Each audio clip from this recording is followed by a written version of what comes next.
சத்தம் வருது. ஓகே, ஏன் அது சொல்லணும் அவசியம் இல்லை. கொலை மிரட்டல், குலைக்கிற நாய் கடிக்காதுங்கிற மாதிரி. நீங்கள் ரெடினா பண்ண. ரெடியா சார்?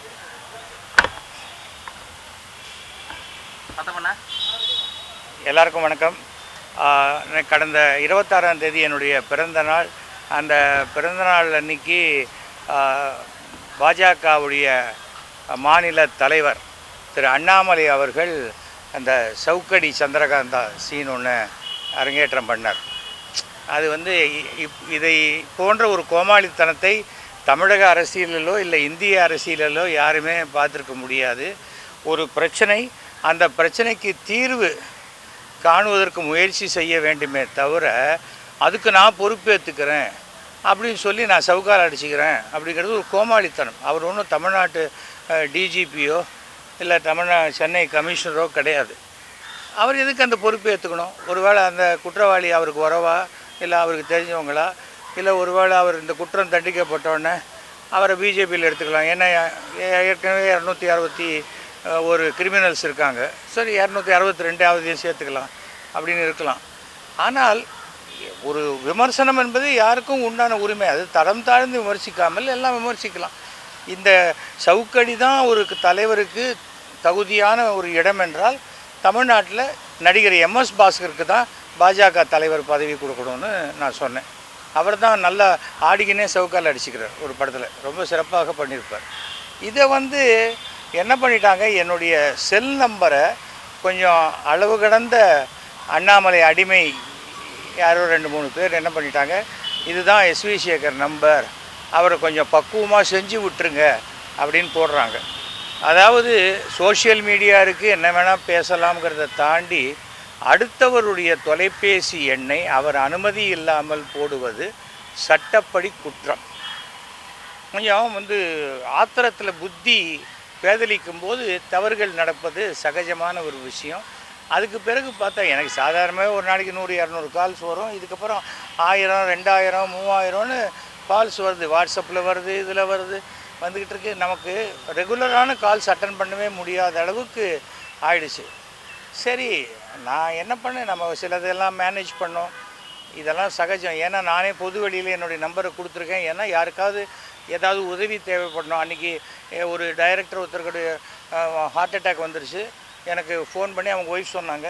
காலத்தில் 7 மணிக்கு சொன்னாங்க. 8:30 மணிக்குள்ளே அவரை வந்து ஓமந்தூராரில் அட்மிட் பண்ணி இமீடியட்டாக அவருக்கு ட்ரீட்மெண்ட் கொடுத்தோம். அந்த மாதிரி உதவி செய்வதற்கு தான் என் நம்பரை கொடுத்துருக்கேனே தவிர யார் வேணால் என்னை வந்து திட்டுங்கடான்னு சொல்கிறதுக்கு இல்லை.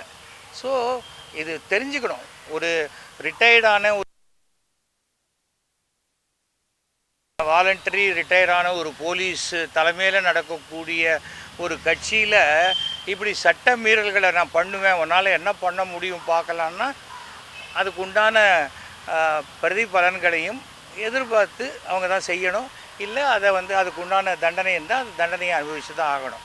என்ன பண்ணினாலும் அண்ணாமலை சவுக்கால் அடிச்சிட்டாலும் தீ மிதித்தாலும் அவர் வந்து ஒன்றும் வெறும் அண்டர்வேரோட மாத்திரம் தமிழ்நாடு முழுக்க நான் சுற்றிட்டு வரேன்னு சொன்னால் கூட பிஜேபி தமிழ்நாட்டில் ஒரு சீட்டு கூட 2026 ஜெயிக்க வாய்ப்பே கிடையாது. 40க்கு 40 வரும்னு பேசினார். கடைசியில் 12 இடத்துல டெபாசிட்டு போச்சு. 40 சீட்டும் வாஷ் அவுட் ஆச்சு.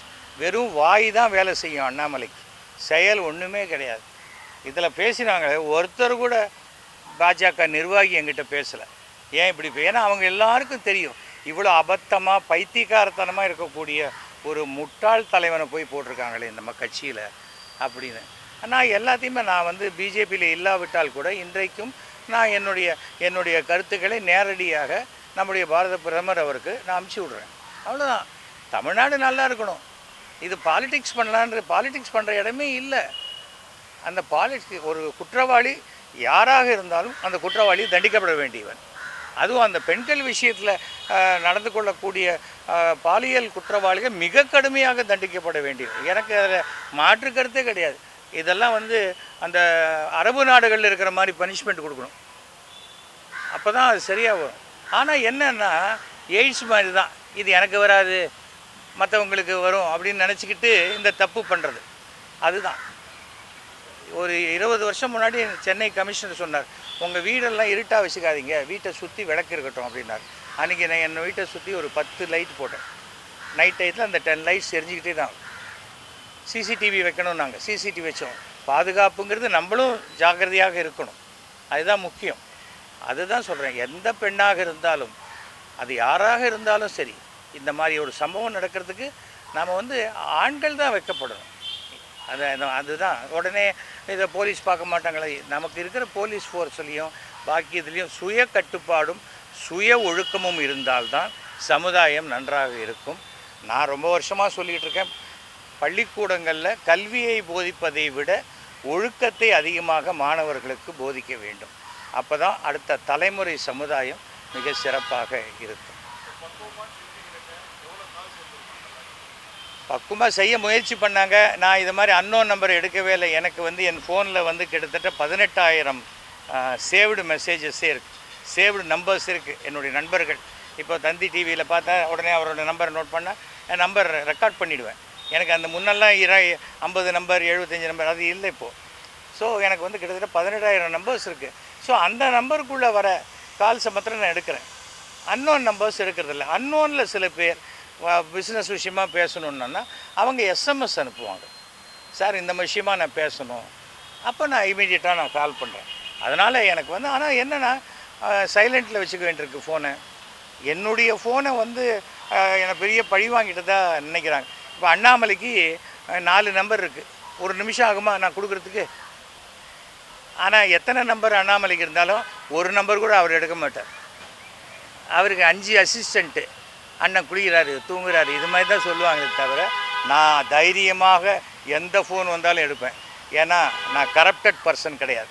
அண்ணாமலை எடுக்க சொல்லுங்கள், ஃபோன் அடித்தா டைரெக்டாக எடுத்து பேச சொல்லுங்கள். பேச மாட்டார்.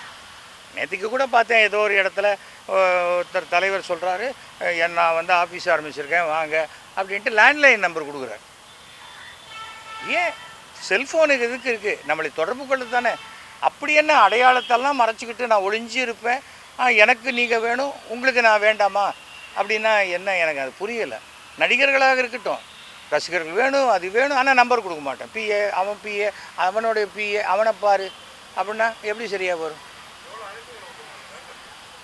வந்திருக்கும் சார், கிட்டத்தட்ட ஒரு 5000 வந்திருக்கும். கிட்டத்தட்ட பாஜகவுடைய உறுப்பினர் எண்ணிக்கை அளவுக்கு வந்திருக்கும்னு வச்சுக்கோங்க. உறுப்பினர் எண்ணிக்கை அளவுக்கு வந்திருக்கும். ஏன் திருப்பி கேட்டு சந்தோஷப்படுறீங்களா? அவங்களே 1 கோடி உறுப்பினர் பண்ணுறேன் நாங்கள், கட்சியில் என்னாச்சு இன்னும் 20 லட்சம் கூட வரலை, அதனால் 40 லட்சம்னு போட்டிருக்காங்க. வராது. ஏனென்றால் எப்பொழுதுமே நான் செய்த சாதனைகளை சொல்ல வேண்டும் அல்லது செய்ய போகின்ற நல்லவைகளை சொல்ல வேண்டும்.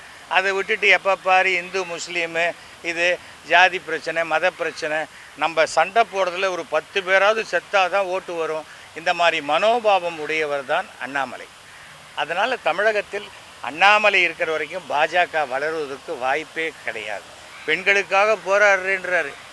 இதே கேசவ விநாயகத்தின் மேலே இந்த பாஜகவில் இருக்கக்கூடிய கேசவ விநாயகர் 167 பெண்கள் புகார் கொடுத்துருக்காங்கன்னு தினமலர்லேயே 2வது பக்கத்தில் போட்டு விசாகா கமிட்டி அமைக்கணும்னு வந்தது 2 வருஷம் முன்னாடி. அவரும் இங்கேயே தான் இருக்கார். எதற்காக சொல்கிறேன், நான் சின்ன வயசுலேருந்து இந்த கோவிஜி கேஸில் படிக்கிற பசங்கள்லாம் நல்லா இருப்பாங்க, வாடா பொடின்னு பேசிக்கிட்டு சந்தோஷமாக இருப்பாங்க. அப்படியே பெண்கள் வாடியே இல்லாத வளர்கிறவங்களுக்கு திடீர்னு லேசாக அந்த புடவை நுனி பட்டோன்னே சிலிர்த்து எழுந்துருவாங்க. அது இருக்க வேண்டியதில்லை. எப்போதுமே செக்ஸ் தான் வாழ்க்கை இல்லையா?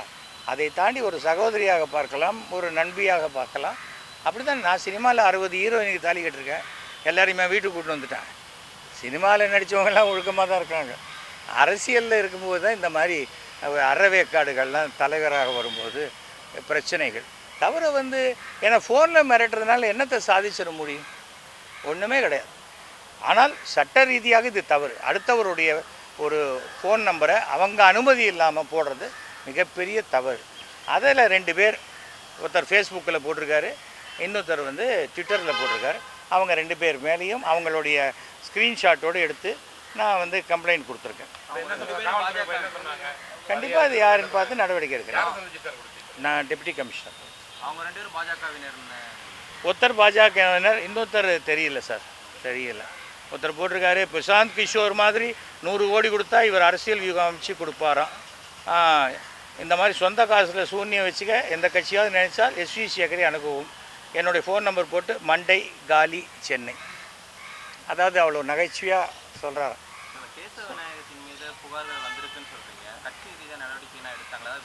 யார் மேலேயும் நடவடிக்கை எடுக்கல சார். டெல்லி தமிழ்நாட்டை பாதர் பண்ணவே இல்லை. எவ்வளோ கை கழுவி விட்ட ஒரு மாநிலமாகத்தான் நான் நினைக்கிறேன் தமிழகத்தை. இல்லை சார், நான் வந்து ஒரு தடவை மோடி அவர்களே ராத்திரி 11:45 மணிக்கு அவருக்கு ஒரு லெட்டர் கொடுக்குறேன் டெல்லியில். அப்படி அந்த பக்கமாக நிறுத்திட்டு அங்கே போய் ஆஃபீஸில் லெட்டர் கொடுத்துட்டு வரேன். காலையில் 8 மணிக்கு அவருடைய ஆஃபீஸ்லேருந்து ஃபோன், பிரைம் மினிஸ்டர் உங்கள் லெட்டரை படிச்சுட்டாரு, நான் வந்து அவர் வந்து ஜேபி நட்டா ஆஃபீஸ்க்கு இன்ஸ்ட்ரக்ஷன் கொடுத்துருக்காரு, நீங்கள் ஜேபி நட்டாவை பாருங்கன்னு. ஜேபி நட்டாவுக்கு ஃபோன் பண்ணால் 3 நாள் அவருக்கு ஃபோனே எடுக்க முடியல. அதனால் தலை மட்டும் சரியாக இருந்தால் போகிறது, சுற்றி இருக்கிற வால்லாம் சரியாக அப்படி தலைக்கு தலை ஆடிட்டு இருந்தாக்க அது வாய்ப்பே கிடையாது. ஆட்சி 3 தடவை முடிஞ்சு போச்சு, பிஜேபியோடைய ஆட்சியும் முடிஞ்சிருச்சு அங்கே. அவ்வளோதான். சாதாரண குதிரை கிடைச்சாக்கள் அது கோடு போட்டு வரி குதிரை ஆக்கிடுறாங்க நிர்மலா சீதாராமன். வரி இல்லாத எதுவுமே அவங்களால பார்க்க முடியல. மக்களுக்கு, நடுத்தர மக்களுக்கு என்ன நல்லது செய்யணுமோ அதை செய்யாத வரைக்கும் எந்த கட்சியும் இனிமேல் ஆட்சிக்கு வர முடியாது. ஒன்றுமே கிடையாது சார்.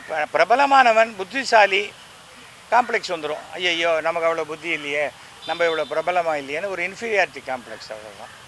இது ஒன்றும் அண்ணாமலைக்கு அதிகம், பொன்னாருக்கு இருந்தது, அதுக்கு முன்னாடி இருந்த தமிழிசைக்கு இருந்தது, எல்லாருக்கும் இருந்தது. ஒரு 2011 சேர்ந்தேன். ஷோ சொல்லி மோடி அவர்கள் என்னை அழைத்து நான் சேர்ந்தேன். இன்னி வரைக்கும் என்னை சரியாகவே யூஸ் பண்ணிக்கல. எலெக்ஷன் வரும்போது இவங்க சொல்லுவாங்க, அவரை பயன்படுத்திடாதீங்க, ஏன்னா ஒரு 100 நோட்டு எக்ஸ்ட்ரா வந்துருச்சுன்னா என்ன பண்ணுறது? இல்லை சார், நான் வெளியில் வந்துட்டேன். ஒரு கட்சி என்பது என்ன, அது வளர்கிறதுக்கு யாராக இருந்தாலும் பயன்படுத்திக்கணும். ஒரு போருக்கு போகிற மாதிரி தான், நீ வாங்கணும். கூட இருக்கிறவன் எல்லார் தலையும் வெட்டிக்கிட்டு தனியாக கத்தி எடுத்து போனால் நீ என் தலையை வெட்டி எப்படி கோயம்புத்தூரில் தோற்று போன மாதிரி தான். 39 பேரும் தோக்கணுன்ட்டு ஒருத்தர் வேலை செஞ்சால் அந்த 39 பேரும் இவர் தோக்கணும்னு வேலை செய்ய மாட்டாங்களா? அவ்வளோதான். வேறு என்ன இருக்குது? எனக்கு எல்லா கட்சியும் ஒன்று தான். இப்போ நான் எந்த கட்சியும் சேராதவன். என்னுடைய சமுதாயத்திற்கு யார் நல்லது செய்கிறார்களோ அவர்களுக்கு ஆதரித்து நான் பிரச்சாரம் பண்ணுவேன். ஆமாம், கவர்னரை பார்க்குறது என்ன சார், அவரும் ஃப்ரீயாக தானே இருக்கார், யார் கூப்பிட்டாலும் போய் பார்த்துடலாம். நான் கூட அவரை பார்க்கணுன்னு ஒரு தடவை கேட்டேன், பதிலே வரல. நான் உங்களை பார்க்கணுன்னு கேட்ட லெட்டரை நான் வாபஸ் வாங்கிக்கிறேன், இனிமேல் நீங்கள் உங்களை பார்க்க எனக்கு விருப்பம் இல்லைன்னு நானே திருப்பி பதில் போட்டேன். அதுக்கப்புறம் கேட்டாராம், அவர் யார் அவருன்னு கேட்டார். எனக்கு என்னதுக்கு கவர்னரை பார்த்து, நான் எனக்கு என்ன, சும்மா பல கவர்னரை பார்த்துருக்கோம், அது மாதிரி பார்த்துட்டு வரலாம், அவ்வளோதான். தான் இது மாதிரி நம்ம அதுக்கு மேலே வேறு என்ன இருக்குது? என்ன ஃபங்க்ஷனுக்கு கூப்பிடுவாங்க, ஒரு டீ கொடுப்பாங்க, யாராவது வீணை வாசிச்சுட்டு இருப்பாங்க, அவ்வளோதானே. அதுக்கு மேலே அங்கே போயிட்டு என்ன பண்ண போகிறோம்?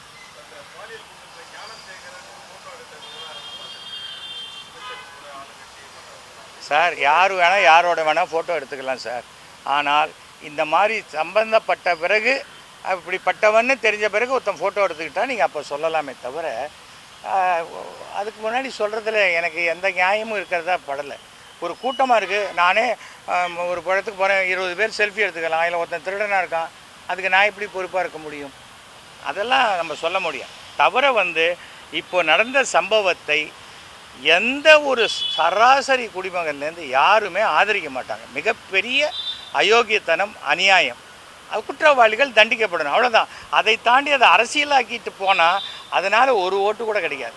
தவிர எப்போவுமே ஏன்பா இப்படி பண்ணிட்டேனா, அவன் பண்ணலையானா இது என்ன பதிலா? நீ பண்ணினியா இல்லையா, அவ்வளோதான் இருக்கணும். அந்த பதில் சொல்லாத வரைக்கும் அது குழப்படி அரசியலாகத்தான் இருக்கும். அது எனக்கு பழக்கமே இல்லை. கார்த்தால் வரும்போது கூட வணக்கம் சார்னா, சார்னு என்னை கூப்பிடாது ஏன்னு சொல்லிட்டு வந்தேன், அவ்வளோதான். யார் அந்த சாராக இருந்தால் எனக்கு என்ன சார்? போலீஸ் ஒரு விசாரணை நடத்திக்கிட்டு இருக்காங்க. அதுக்கு முதல்ல நடுவில் நம்ம ஏன் இன்வெஸ்டிகேட் பண்ணோம்? அவசியமே இல்லையே சார். எத்தனை கேஸ் ரெஜிஸ்டர் ஆகுது, எத்தனை கேஸ் நடந்துகிட்ருக்கு, எல்லாத்துலேயுமே நம்ம பூந்து யார் அவர் யார் என்னன்னு நம்ம கேட்குறோமா? இதே அரசியலாக்கணும் இல்லை பரபரப்பாக்கணும் அப்படிங்கிற எண்ணத்தில் வேணால் சொல்லலாமே ஒழிய, இது இன்னொருத்தருடைய அவருடைய கடமைகளை நம்ம இன்டர்ஃபியர் பண்ணுற மாதிரி தான் நான் நினைக்கிறேன். நேற்று அதிமுக பண்ணதுக்கு அண்ணாமலை ஆதரிச்சிருக்காரு. அப்போ அதிமுகவும் அண்ணாமலை கிட்ட எந்த பவரும் கிடையாது சார். அண்ணாமலையே இன்னும் ஒரு மாதம் இங்கே அதிகமாக இருந்தால் ஜாஸ்தின்னு நான் நினைக்கிறேன். இல்லை விருப்பப்படுறேன்னு வச்சுக்கோங்க, எப்படி வேணால் இருக்கலாம். அவருக்கு இந்த ரெய்டு வந்துருச்சு, அவர் உறவுக்காரங்களுக்கெல்லாம். அந்த ரெய்டை மறைக்கிறதுக்காக போட்டப்பட்ட நாடகம் தான். மாரிதாஸ் அவர்களுடைய இதை பார்த்திங்கன்னா தெரியும். சுமார் 60 கோடி ரூபாய் மதிப்புள்ள நிலத்தை 45 லட்ச ரூபாய்க்கு வாங்கப்பட்டது. அப்புறம் செங்கல் சூளைன்னு சொல்லி அங்கே கிரானைட்டு தோண்டி எடுக்கிறாங்க. 240 கோடி ரூபாய் வரி ஏய்ப்புக்காக மாட்டியிருக்காங்க. அப்புறம் 10 கோடி ரூபாய் சீட்டு 10ஓ 20ஓ நடத்தியிருக்காங்க வெறும் வெள்ளை பேப்பரில் வச்சு. இந்த மாதிரி பல விஷயங்கள். இது எல்லாமே இங்கே திண்டுக்கல்லில் தெரியுதுன்னா டெல்லிக்கு தெரியாத இருக்குமா? பாஜக இன்னி வரைக்கும் சொல்கிறது என்ன, நாங்கள் நேர்மையான கட்சி, ஊழலற்ற கட்சி. அதை அண்ணாமலையை வச்சுட்டு சொல்ல முடியுமா? ஒரு கவுன்சிலர் கூட ஆகாத ஒருத்தருக்கு இத்தனை பணம் வந்ததுக்குன்னா மாரிதாஸ் போட்டிருக்காரு. அதைத்தான் நான் படித்தேன். எனக்கு என்ன இருக்குது? அண்ணாமலை சம்பாதிக்கிறாரு, அண்ணாமலை மாட்டிக்கிறாரு. எனக்கு என்ன, எந்த விதத்துலேயும் இல்லை. அதுக்காக நான் என்ன சொல்ல வரேன், சரியான சாதாரணமாக எல்லாரும் சராசரிக்கும் கீழே இருக்கக்கூடிய அரசியல்வாதி பண்ணுற அரசியலை பண்ணினா தமிழ்நாட்டில் பாஜக வளராது. தமிழகம் தமிழகத்தையே ஒதுக்கிடுச்சு. ஆமாம், பாஜக தான் சார். பாஜக தமிழக பாஜகவை டெல்லி பாஜக டோட்டலாக ஒதுக்கிடுச்சு. அதுவும் இருக்குதா சார், அதுவும் இருக்குது சார். எப்போதுமே பார்த்தீங்கன்னா டெல்லியில் ரூலிங் பார்ட்டி அவங்களுக்கு ஆதரிச்சாக்க அவங்களுக்கு வேணுங்கிறத சலுகைகளை அதிகமாக பண்ணி கொடுப்பாங்க. ஆதரிக்கலைன்னா நான் இழுத்து பிடிக்கிறேன், அது பிடிக்கிறேன், சரியாக வராது, இது வராதும்பாங்க. இப்போ பீகாருக்கு இத்தனை ரூபா கொடுக்குறாங்கன்னா அதில் பாதி கூட தமிழ்நாட்டுக்கு கொடுக்குறதில்ல. அப்போது மாற்றாந்தாய் மனப்பான்மைன்னா அது மாற்றாந்தாய் மனப்பான்மை. நான் இப்போ அந்த அரசியல் பேச வரல. ஏனென்றால் அது என்ன ஆகிடும், ஒரு கட்சியிலேருந்து வெளில வந்த உடனே அந்த கட்சியை பற்றி என்ன ஏடிஎம்கேலேருந்து வெளில அமிச்சாங்க. அதுக்கப்புறம் ஒரு வாரத்தை கூட நான் ஜெயலலிதா அவர்களை பற்றியோ ஏடிஎம்கே இருக்கிற வரைக்கும் நல்லது, வெளில அமிச்சாங்களா ரொம்ப நல்லது, அவ்வளோதான். அப்படி தான் நான் நினைப்பேன். ஆனால் என்ன, நானே வெளியில் வரத்துக்கு ஒரு சான்ஸ் கொடுத்தாங்க பிஜேபி. வழக்கமாக என்னை வெளில அனுப்புவாங்க எல்லா கட்சியிலையும். இந்த கட்சியில் ஒரு சான்ஸ் கொடுத்தாங்க. ஏன்னா இவர் 5 தடவை டெல்லி போய் என்னை எப்படியாவது எடுக்கணும் தலைகீழாக நின்று தண்ணி குடித்தார். உன் வேலையை நீ ஒழுங்காக பாருன்னு சொல்லி அனுப்பிச்சிட்டாங்க. என்னுடைய மெம்பர்ஷிப்பு அந்த டியூரேஷன் முடிஞ்சு போச்சு. மோடி அவர்களுக்கு ஒரு 8 பக்கம் லெட்டரை எழுதியிருக்கேன். பதில் வந்தால் ஓகே, கூடியில் விட்டால் கூடிய விரைவில் நான் மோடிக்கு என்ன லெட்டர் எழுதினோ அதை நான் பத்திரிகை வாயிலாக மக்களுக்கு சொல்லிவிடுவேன். இப்போ சார் என்ன இருக்குது, ஒரு வாரத்தில் சொல்லிடுவேன். ஆமாம் சார், நான் 300 கோடி ரூபா வேலை நடந்தது, ஒரு பைசா கூட கமிஷன் வாங்கலை. எனக்கு கொடுத்த ஃபண்டு முழுக்க நான் நிறைவேற்றினேன். எங்கள் வீட்டுக்கு பக்கத்தில் ஒரு ஷட்டில் கோர்ட்டு 3 கோர்ட்டு போட்டேன். இப்போ டெய்லி 400 குழந்தைகள் விளையாடி கொண்டிருக்கிறது. அது மாதிரி என்னென்ன உண்டோ மக்களுக்கு எது தேவையோ அதுதான் பண்ணேன். ஒரு பைசா நான் எங்கேயாவது கமிஷன் வாங்கினா யாரையாவது சொல்ல இல்லை. அதுதான் எனக்கு பெருமை. அது போதும். ஏன்னா கடவுள் நான் பண்ணுற தொழில் மூலமாகவே எனக்கு நல்ல வருமானத்தை கொடுத்துருக்கேன். அதுக்கு மேலே என்ன இருக்குது? நான் என்ன சொல்கிறேன், அரசியல் அயோக்கியர்கள் புகலிடம்னு வரக்கூடாது. அரசியலுக்குள்ளே வந்தால் சம்பாதிக்கணும் அப்படின்னு வரக்கூடாது. மக்களுக்கு நல்லது செய்யணும்னு வாங்க. வந்தால் அவங்க நல்ல பேர் எடுப்பாங்க. நல்லகண்ண ஐயாவை பார்த்துட்டு வந்தேன், நமஸ்காரம் பண்ணிட்டு வந்தேன். உங்களை போன்று தான் நானும் இருக்க முயற்சி பண்ணுறேன் சார், என்னை ஆசீர்வாதம் பண்ணுங்கன்னு சொல்லிவிட்டு அவருக்கு நமஸ்காரம் பண்ணிவிட்டு வந்தேன். அவ்வளோதான். நமக்கு நல்லவர்களைத்தான் நம்ம ஒரு எடுத்துக்காட்டாக பார்த்துக்கணும். அண்ணாமலை போன்ற ஆட்கள் எல்லாம் எடுத்துக்காட்டாக பார்த்துட்டா சமுதாயம் உருப்படாது போயிடும். ஓகே, நன்றிங்க, வணக்கம். இது வரைக்கும் சார் எங்களுடைய நாடக குழுவின் 50வது ஆண்டும் வேணா வச்சுக்கோங்க சார்.